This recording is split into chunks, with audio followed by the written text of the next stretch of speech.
जरांगे पाटील यांच्या मागणी जी आहे,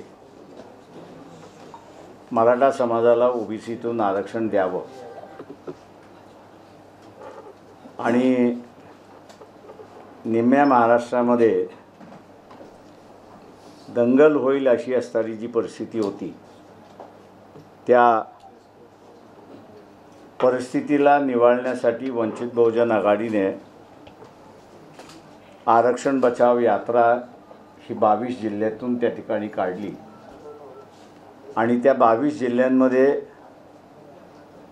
ज्या ओबीसी समाजाच्या संघटना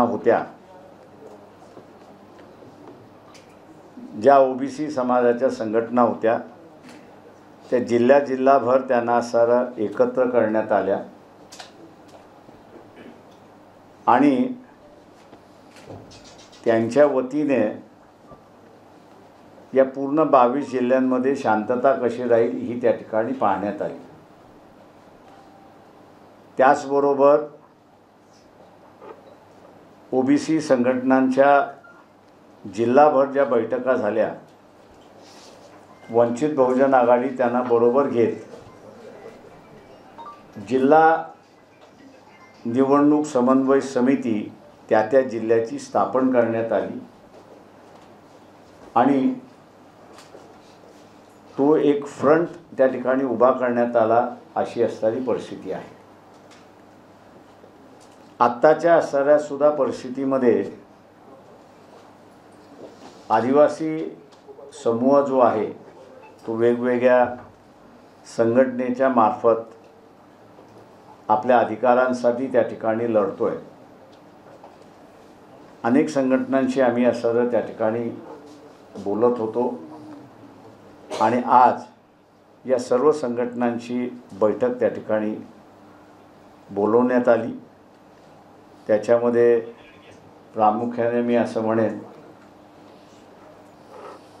की गोंडवाना जनतंत्र पार्टी, त्याच्याचबरोबर असणारं भारत आदिवासी पार्टी राजस्थानचं जे मेन युनिट आहे त्यांचं, त्याच्याबरोबर निरंजन मेश्राम आहेत, त्यांचा असणारा गोंडवाना संघर्ष समितीचा असणारा एक भाग म्हणून त्यांचा आहे आणि इतर सगळ्या संघटना ज्या आहेत, या सगळ्यांच्या असणाऱ्या बैठका झाल्या आणि कुठलाही इश्यू न रेस करता आपण एकत्र आलं पाहिजे आणि आपला एकत्र लढा हा दिला पाहिजे आणि विधानसभेमध्ये आपला प्रतिनिधी गेला पाहिजे अशा स्वरूपाची असणारी चर्चा झाली। आजच्या या चर्चेच्या निमित्ताने कुठेही किंतु परंतु राहू नये यासाठी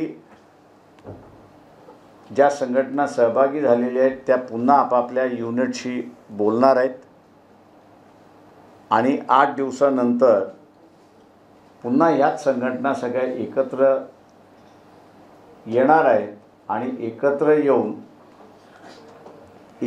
येऊन आपला अजेंडा ते असणारा तयार करणार आहेत अशी असणारी परिस्थिती आहे।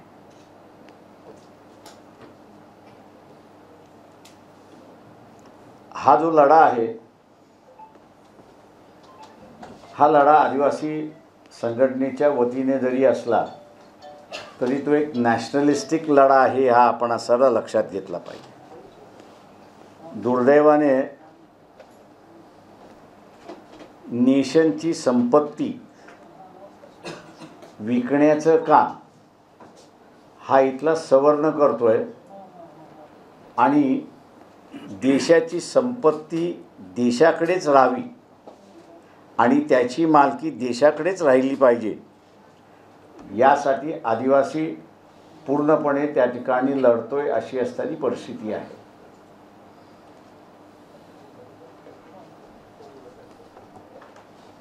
या लढ्याच्या माध्यमातून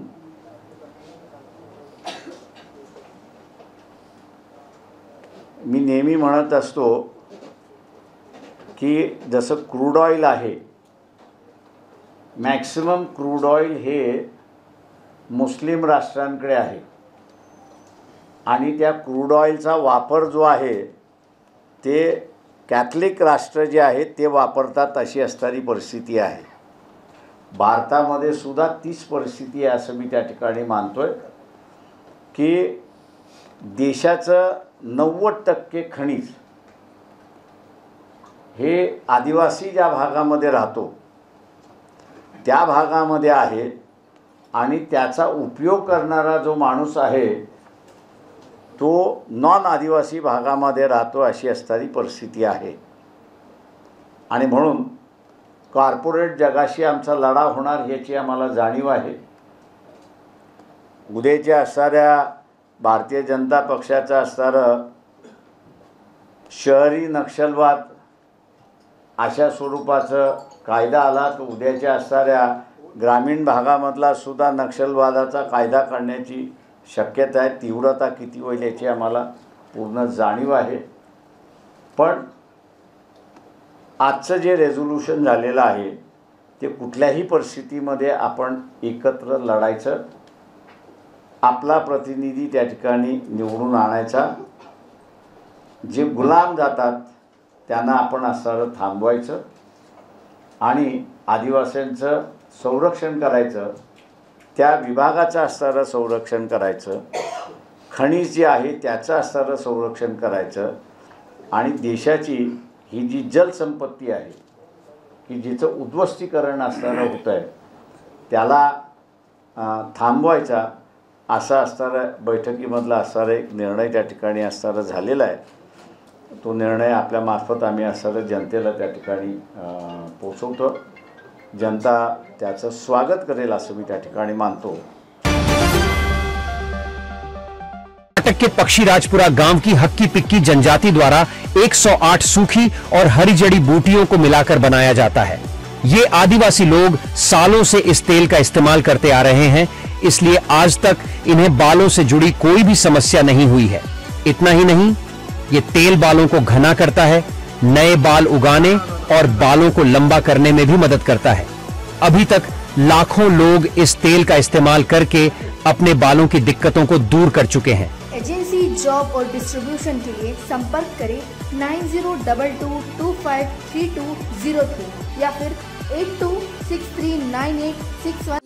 integrity super specialist hospital end research institute of Nagpur अब नागपुर में अत्याधुनिक सुविधाओं के साथ ICU, modular operation theatre, maternity surgery end laparoscopy surgery, orthopaedic end joint replacement, dialysis unit, pathology end pharmacy. Our address: Vinoba Nagar, Kharbi Ring Road, Nagpur. Our contact: 8668792352 9801980100.